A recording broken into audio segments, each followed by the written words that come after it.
있습니다. 오늘 굉장히 여러 가지 부분을 준비해서 예배를 드려야 되는데 유튜브도 줌도 원활하지 못한 부분들이 있어서 죄송한 마음을 드리고요. 오늘 이상민 목사가 오늘 확진이 됐다고 연락이 왔어요. 아이들이 확진이 되다 보니까 어쩔 수 없이 확진이 된 것 같은데 그런 전체적인 부분들을 생각하고 이번 돌아오는 주일 상황에 대한 부분들은 차질 없도록 잘 준비하도록 하겠습니다.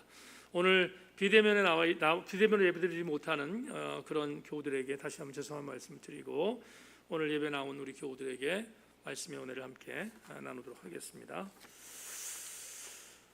네,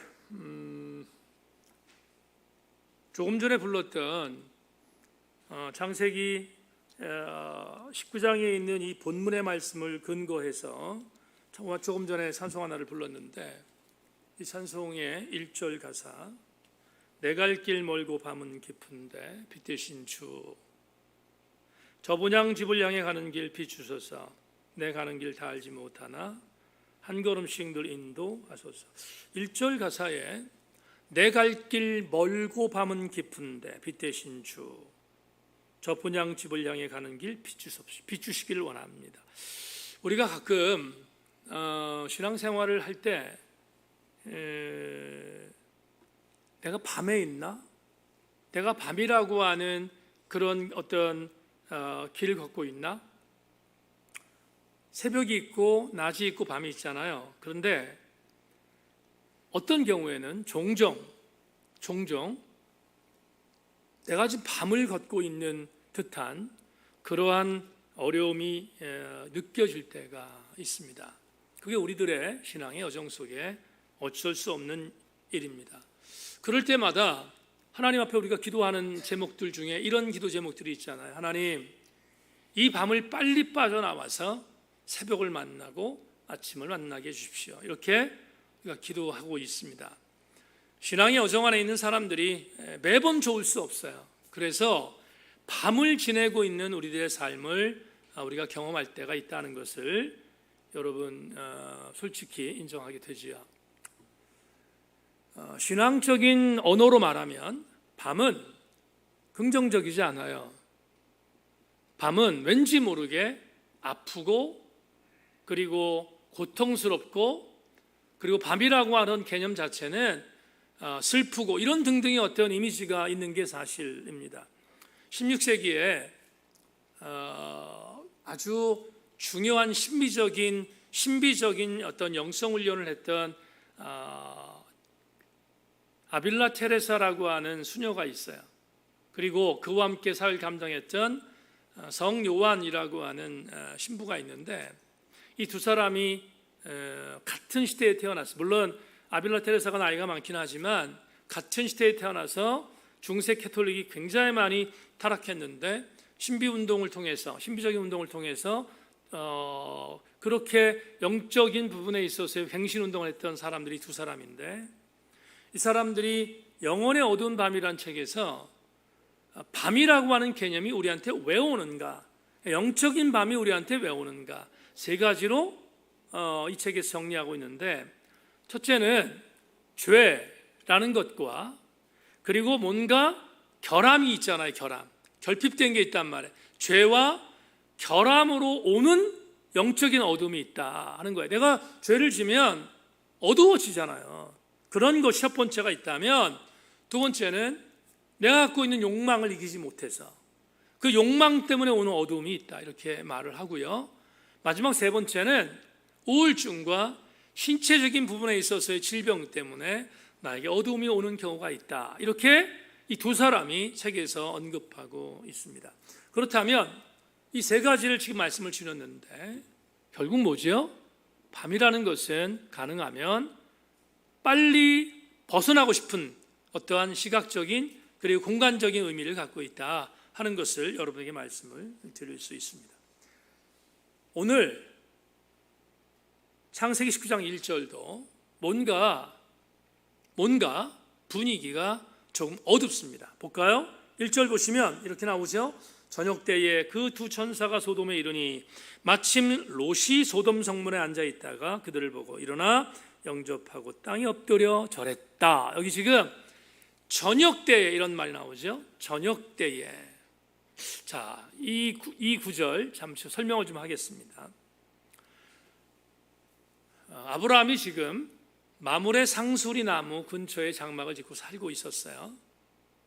근데 하나님께서 두 천사를 대동해서 찾아오셔서 아브라함에게 복을 주셨어요. 아들을 낳을 거라고 예고하셨어요.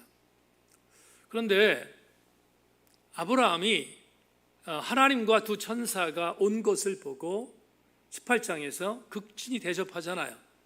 자기 집으로 초청해서 극진히 대접을 합니다. 근데 극진히 대접했을 때 하나님과 두 천사가 아브라함의 집에 들어와서 대접을 받아요. 대접을 받고 그 시간이 지났습니다. 이때가 언제냐면 정오쯤이다라고 추측해요. 왜냐하면 조금 전에 말씀드렸던 것처럼 이렇게 말씀하고 있죠. 아브라함이 거주하고 있었던 그 장소에 하나님과 두 천사가 왔던 시기가 창세기 18장 1절에 기록되어 있거든요. 18장 1절 자막 보세요. 여호와께서 마므레의 상수리 나무들이 있는 곳에서 아브라함에게 나타나시니라. 날이 뜨거울 때에 그가 장막문에 앉아 있었다. 그러니까 뜨거울 때에가 언제냐면, 여러분 여기는 팔레스타인 지역이니까 뜨거울 때라고 표현했다면 이때는 분명히 정오를 중심으로 한 시간이었어요.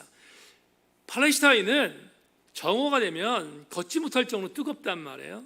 근데 바로 정오쯤으로 추측이 되는 그 시간에 아브라함의 집에 찾아오신 거예요.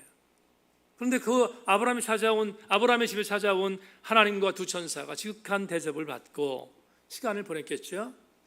그런데 18장 1절에 있는 이 말씀을 근거로 볼 때 아브라함의 집에 한 사람이 남고 두 사람은 그 한 사람의 명령에 따라서 소돔으로 내려가요. 여러분 잘 따라와 보세요. 정오 때 아브라함의 집에서 점식사를 했습니다. 대접을 받았습니다.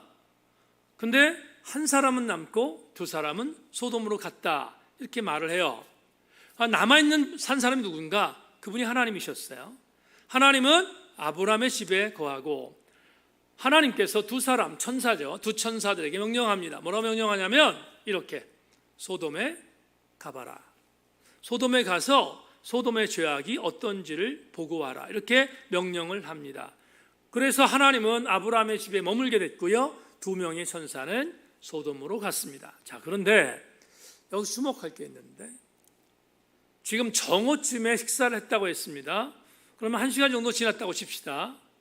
그런데 오늘 본문에 보면 소돔에 도착했던 두 명의 천사의 시기가 언제예요? 저녁 때라고요. 그러면 이때 무슨 자동차가 있는 것도 아니고 뭐 마차가 있는 것도 아니고 그랬으니까 적어도 소돔과 마므레 상수리 나무의 거리적 감각이 어땠을까를 보는 거예요. 여러분, 소돔은 우리가 너무 잘 알고 있는 땅이긴 하지만 학자들은 소돔이 어디에 있었는지 아직도 논쟁 중이에요. 그러니까 소돔이란 땅 자체가 어디에 있는지 추측은 하지만 여기다 이렇게 말하기가 좀 불편하다 이 말이에요. 그런데 소돔과 아주 가까웠던 또 하나의 도시를 알아요. 나중에 우리 아마 2주 뒤에 보게 될 터인데, 소돔이라고 하는 땅이 멸망을 당할 때 하나님께서 롯에게 급하게 피신하라 해서 피신한 장소가 어디예요? 소알이에요. 소알이었다고. 그러니까 소알은, 성경에 나온 소알은 지금도 있거든요. 소알이 어디 있는지 주석서 하나를 여러분에게 읽겠습니다. 따라오십시오. 소알이 사해 남쪽에 있는 조그만 마을이었다는 점과 주변에 역청수렁이 많았다는 것을 감안해 사해 남쪽에 있었던 것으로 추정한다. 하지만 일부 학자들은 하나님과 두 명의 천사가 아브라함의 집에 방문한 시기를 정오로 보았을 때 19장 1절에서 해질녘 즈음에 롯의 집에 도착했다는 기사를 적용해 본다면 사해 북쪽은 30km, 남쪽은 60km 정도이기에 소돔의 위치를 30km 정도 되는 짧은 거리인 북쪽으로 가늠하는 것이 더 적절하다고 본다. 왜 그럴까? 여러분 기차 타고 차 타고 간 게 아니라 도보로 갔단 말이에요. 도보로 갔는데 마므레 상수리 나무에서 소돔이라고 되어 있는 이 땅이 사해라고 하는 바다가 있잖아요. 그 사해에 북쪽이 있고 남쪽이 있는데 남쪽과 북쪽은 30km의 차이가 있는데 적어도 걸어서 소돔이 도착했다는 두 천사의 보고를 우리가 감안할 때 적어도 소돔은 남쪽이 아니라 북쪽에 있었을 것이다. 왜? 거리적으로 가까우니까 점심 먹고 떠나서 도착했던 장소가 소돔인 것을 감안하면 북쪽, 사해의 북쪽에 위치할 수 있는 가능성이 많다. 이게 추측하는 거예요. 그래서 도착했다는 것을 성경적인 정황으로 인정하는 것입니다. 자, 이걸 전제하면서 여러분이 또 한 가지 중요한 말씀을 주려고 합니다. 저녁 때쯤, 그러니까 이 두 명의 천사가 최선을 다해서 소돔으로 내려간 거예요. 도착했을 때가 저녁쯤이야. 밤이 오고 있는 시기였어요. 근데 마침 소돔 성문 안에 앞에서 롯이 기다리고 있었어요.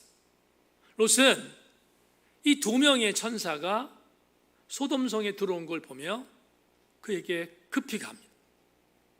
그리고 엎드립니다. 절을 합니다. 그런 뒤에 아브라함이 하나님께 그렇게 했던 것처럼 롯도 두 명의 천사에게 이렇게 말합니다. 여러분, 이르되 내 주여 돌이켜 종의 집으로 들어와 발을 씻고 주무시고 일찍 일어나 갈 길을 가소서. 그들에게 이르되 아니라 우리가 거리에서 밤을 새우리라. 그러면 롯은 소돔 성문으로 들어왔던 두 명의 천사를 극진히 대접하기 위해 집으로 초청했는데 안 들어간다는 거예요. 롯이 다급해졌어요. 다급해져서 급히 다시 한번 간청합니다. 간청해서 정말 간청해서 성경을 보면 이 간청하다라고 하는 히브리어 단어가 굉장히 강하게 막 끌고 오는 걸 말해요. 그렇게 끌고 오는 정도로 간청해서 자기의 집으로 두 명의 천사를 모십니다. 맨 처음에는 마다했지만 두 명의 천사가 롯의 간청에 못 이겨서 롯의 집으로 들어갑니다. 그러자 롯도 아브라함처럼 두 명의 천사에게 지극한 대접을 해요. 지극한 대접을 합니다. 이거는 뭐겠어요? 만찬이었을 것입니다. 저녁 때쯤이니까 만찬 정도를 대접했는데 여기 식탁을 베풀었다는 말은 히브리어 단어를 보면 이게 무슨 뜻을 갖고 있냐면 그냥 식탁이 아니라 진수성찬이에요. 엄청난 진수성찬을 차렸다. 성경 그렇게 우리한테 증언해요. 그러니까 두 명의 천사에 대해서 롯은 대단히 극진히 대답한 것은 사실입니다. 여기까지는 해피엔딩이죠. 해피스토리예요. 롯이 두 명의 천사를 맞아들였네. 그리고 그 천사들을 대접했네. 여기까지는 해피스토리예요. 그런데 이어지는 4절부터는 굉장히 우울해집니다. 여러분, 이제부터 4절을 보겠는데 4절, 5절 이렇게 되어 있습니다. 그들이 눕기 전에 그 성사람 곧 소돔 백성이 노소를 막론하고 원군에서 다 모여 그 집을 에워싸고 롯을 부르고 그에게 이르되 오늘 밤에 내게 온 사람들이 어디 있느냐 이끌어내라. 우리가 그들을 상관하리라. 우리가 이미 알고 있죠. 뭘? 잠을 자려고 하는데 소돔 전역에서 사람들이 몰려왔습니다. 그 사람들을 우리는 잡류, 건달, 깡패라고 정의해야 합니다. 이들이 몰려와서 롯의 집을 막 두드립니다. 그리고 나서 롯에게 말합니다. 오늘 네 집에 들어간 두 명의 남자를 우리한테 이끌어내라. 이렇게 강요합니다. 그 이유가 뭔가? 여러분 5절을 보면 5절에 현대인의 성경으로 5절을 제가 읽어드리겠는데 여러분 자막으로 나올 테니까 보십시오. 롯을 부르며 오늘 저녁 내 집에 온 사람들이 어디 있느냐 그들을 끌어내라. 우리가 강간하겠다 외쳤다. 우리가 보는 개역 개정판에는 상관하겠다 이렇게 되어 있어요. 이게 상관이라는 단어가 다른 말로 강간하는 뜻이에요. 그러면 지금 두 명의 천사가 들어왔는데 두 명의 천사는 남자의 모습을 하고 있습니다. 그런데 두 명의 천사가 들어왔는데 들어온 그 사람을 우리한테 끄집어내라, 우리가 강간하겠다 이렇게 말했다면 한 가지 추측이 가능하죠. 어떤 추측입니까? 소돔은 이미 남성들을 강간하는 동성적 폭력이 최악을 달리고 있었던 때였다, 해석할 수 있어요. 호모들이 엄청나게 많았다는 거예요. 왜냐하면 조금 전에 말씀드렸지만 소돔성 전체에서 온 사람들 이렇게 되어 있거든요. 그러니까 어떤 한 부분을 얘기하는 게 아니라 소돔성 전체에서 온 사람들이 깡패요, 건달이요, 잡류였는데 이들이 호모들이었어요. 남성을 강간하는 사람들이었다라는 거예요.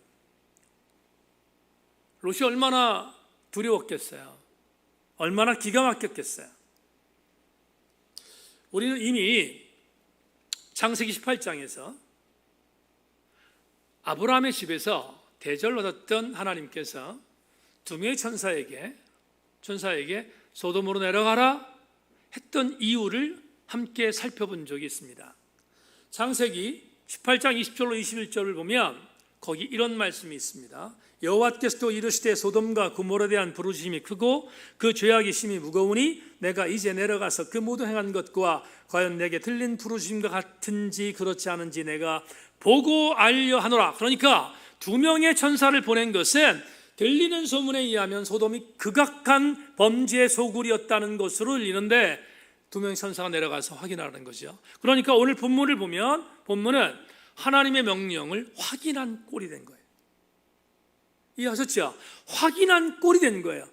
얼마나 소돔이 악이 창궐했는지를 보여주는 대표적인 구절이 오늘 본문에 나옵니다. 여기까지 우리 잘 알지요? 설교 많이 들었으니까. 지금부터 설교의 중요한 부분을 여러분 나누기를 원합니다.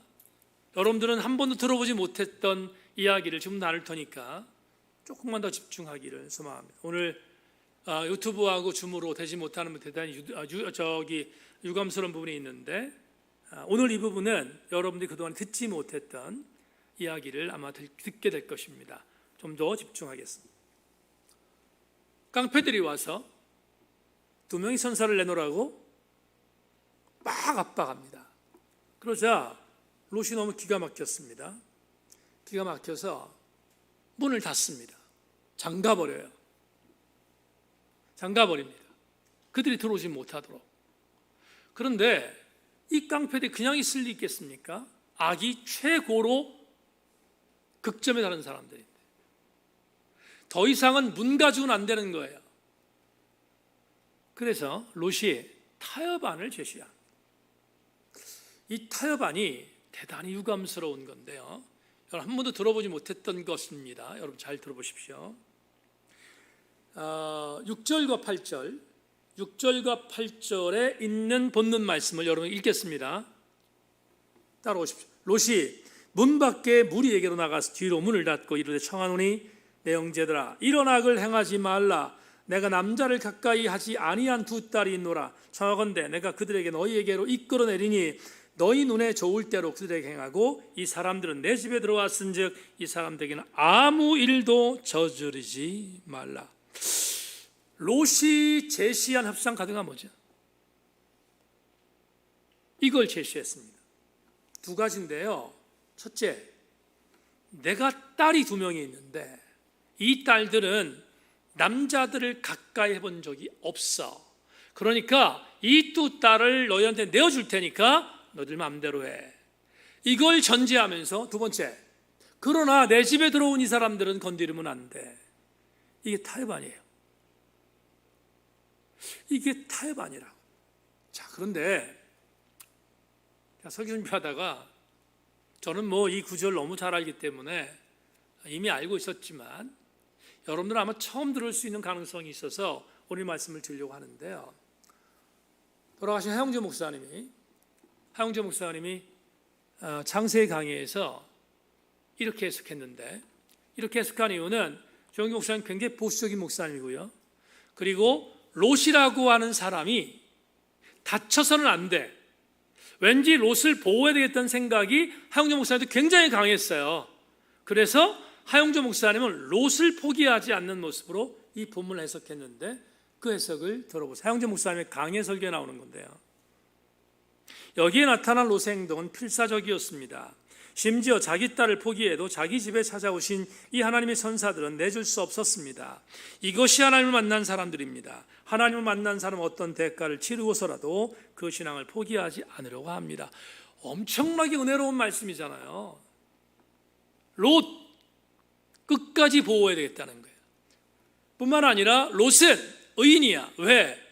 하나님의 천사를 보호하려고 했으니까. 그러기 위해서 두 딸을 내줄 정도였으니까 롯은 의인이고, 그리고 롯은 정말로 최선을 다했다라고 해석한 게 하용조 목사님의 해석이다, 이 말이에요.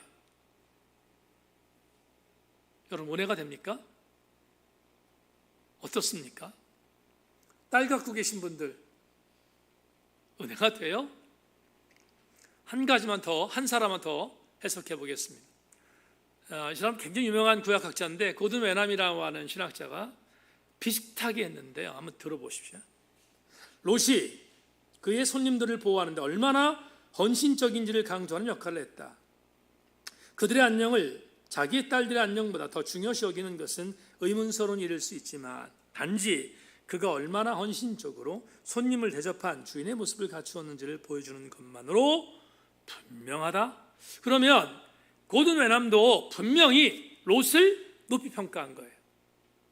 좀 아쉬운 부분이 있다고 생각했지만 하용조 목사님과는 다르게 이 고든 웨남이라는 신학자는 그래도 조금은 뭔가 캥기는 게 있긴 했지만 그래도 롯을 높이 평가한 해석으로 본문을 해석했습니다.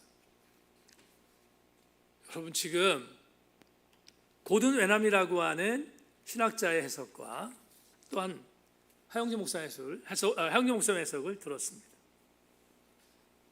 굉장히 많은 사람들은 아멘해요. 아멘했어요. 많은 사람들이. 근데 말이에요, 저는 아멘을 못하겠어요. 아멘을 못하겠다고. 왜 그럴까?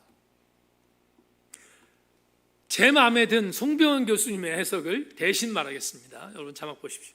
롯은 일단 이 사람들이 절충안을 받아들이기만 하면 게임은 끝난다고 생각한 것 같다. 이들에게는 약혼한 자들이 있었는데 고대 근동 법전들은 약혼한 여자를 강간하면 사형에 처하도록 되어 있기에 자기 딸이 강간당하리라고는 감히 상상하지 않았던 것이다. 그래서 롯은 이들에게 딸들을 범하라고 내놓지만 무시당하고 결국 이 딸들을 범한 자가 훗날 롯 자신이었다는 아이러니가 그를 덮친다. 이 송병헌 교수의 이 해석을 듣다가 막 뭐라 그럴까요? 막 소름이 끼쳤어요. 여러분, 딸을 내놓겠으니 천사는 건드리지 마라. 신앙적으로 보면 굉장히 은혜롭게 보여요. 그런데 저는 왜 아멘을 하지 못했는가 하면 롯이 의인으로 안 보였기 때문에 그래요. 여러분, 롯이 하나님의 선사를 보호한다고 딸들을 내놨다. 그는 송병헌 교수의 말에 의하면 강간당하지 않을 것이라고 나름대로 확신했다 이렇게 표현했는데 그건 장담할 수 없는 일이잖아요. 그러면 하나님의 천사를 보호한다는 어떤 명목으로 두 딸들을 깡패들에게 내놓은 아버지, 어떻게 이런 일을 벌일 수 있죠? 이게 제 설교의 오늘 핵심적인 요지예요. 롯이 어떻게 두 딸을 내놓을 수 있었어요? 하나님의 천사를 보호한다고 일견 그게 있었어요. 그래도 두 딸을 내놓았다는 것은 아무리 생각해도 저는 동의가 안 되는 거예요. 그럼 왜 롯이 그랬나? 이유가 있어요. 롯은 의인이 아니었기 때문이에요. 롯이 뭐가 아니라고요? 의인이 아니었기 때문에. 수많은 사람들은 롯을 의인으로 평가하잖아요. 근데 롯은 의인이 아니에요. 그러면 롯은 뭔가 그냥 소돔에 거하던 한 명의 사람이었어요. 소돔이란 땅은 어떤 땅이었어요? 여러분, 동성애가 창궐했고 모든 죄악의 온상지가 소돔이었어요. 근데 그 소돔에서 살고 있었어요. 생각해 보세요. 소돔이란 도시에 롯 살고 있었는데, 롯이 그 소돔을 빠져나올 수 있었던 기회가 있었어요, 없었어요? 있었다고. 여러분, 그돌라오멜에게 포로를 앞에 갔을 때 아브라함이 그를 구출했단 말이에요. 그를 318명의 군사를 데리고 가서 그를 구출했다고요. 근데 성경은 뭐라고 하고 있습니까? 롯이 소돔으로 돌아갔다 이렇게 말한다고요. 그러니까 소돔이라는 악한 소굴을 빠져나올 수 있었던 롯이었음에도 불구하고 그곳에서 있었던 자기의 욕망, 자기의 어떤 여러 가지 부분에 있어서 이권, 그것 때문에 롯은 소돔을 포기하지 않았다고. 포기하지 않았어요. 그래서 소돔에 살았던 거예요. 그랬더니 소돔에 살았던 롯은 어느 날 갑자기 소돔에 살고 있었던 패역한 사람들과 비슷해져 가고 있는 거예요. 딸들 어떻게든 상관없어 무감각하게 그의 양심이 마비되기 시작했어요. 하나님의 선사를 보호한다는 것은 명목이고요, 자기 딸을 내놓은 것은 마찬가지. 롯 자신도 소돔화 되었다 이 말이에요. 그래서 롯은 두 딸들을 깡패들에게 내놓겠다고 말했습니다. 더 심각한 것은 오늘 성경 교수가 뭐라고 말합니까? 그 딸들입니다. 여러분, 2주 뒤에 보겠어요. 소알로 도망갔어요. 그것도 그냥 도망간 게 아니라 정말 강력하게 경고해서 마지못해 도망갔어. 롯은 마지못해서 도망갔어요. 갔는데 갔더니 아무도 없잖아요.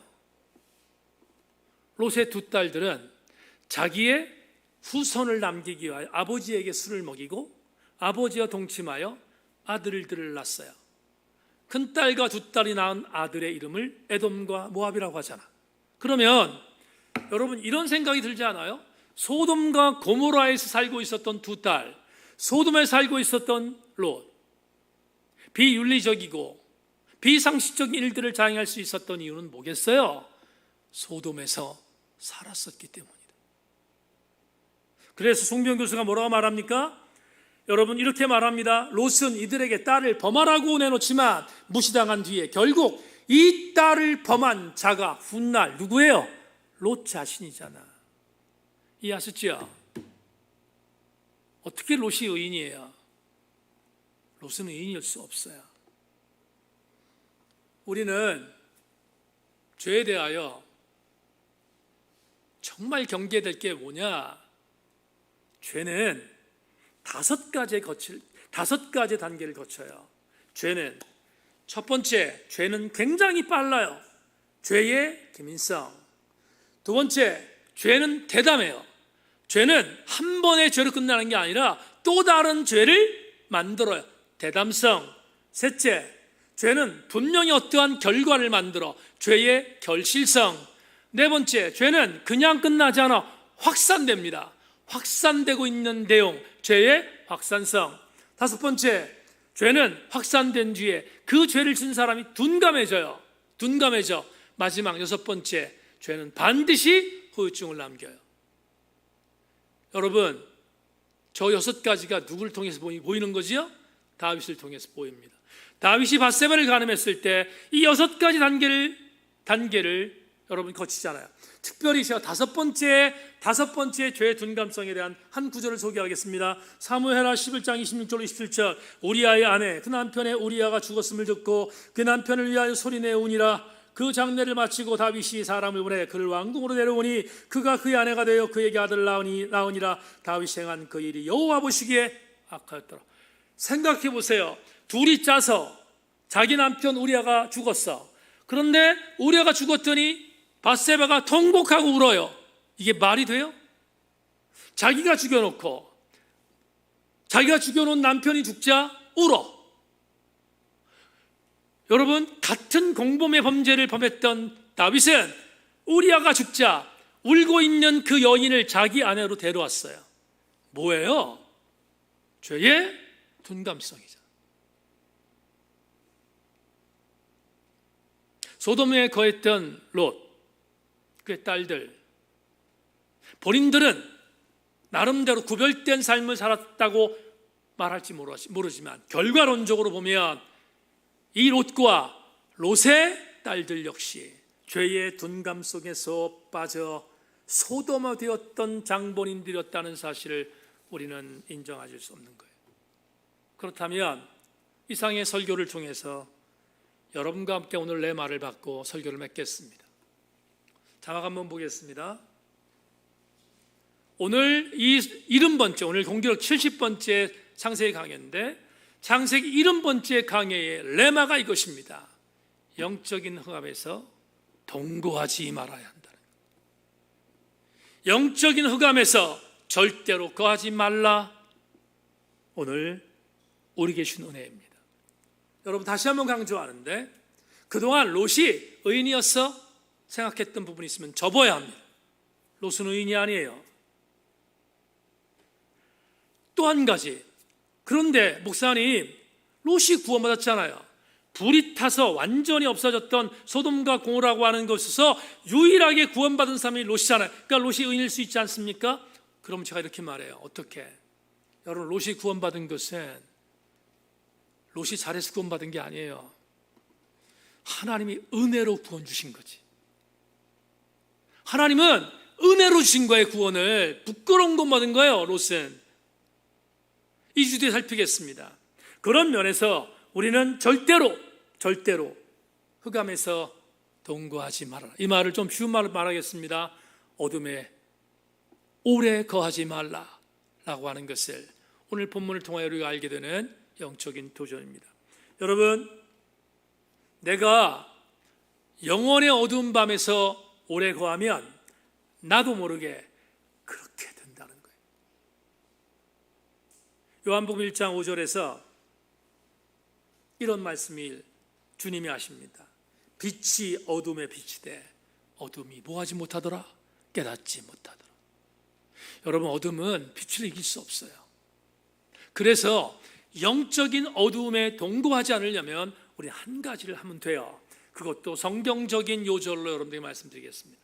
성경 로마 13장 13절에서 14절에서 이렇게 말합니다. 낮에와 같이 단정해가고 방탕하거나 술 취하지 말며 음란하거나 호색하지 말며 다투거나 시기하지 말고 오직 주 예수 그리스도로 믿고 정욕을 위하여 육신의 일을 도모하지 말라. 뒤에 나오는 모든 것들 단정해가고 방탕하지 말고 술 취하지 말고 음란하거나 호색하지 말며 다투거나 시기하지 말며 육신의 일을 도모하지 말라라고 하는 이 모든 것들의 앞에 한 문장이 귀결되어 있어요.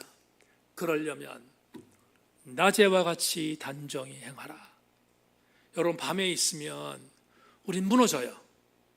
낮에 있어야 이 말을 사도 요한이 예수 그리스도의 말씀을 위탁한 그대로 빛이 왔으되 어둠이 깨닫지 못했다면 우리는 어둠에 거하지 말고 어디에?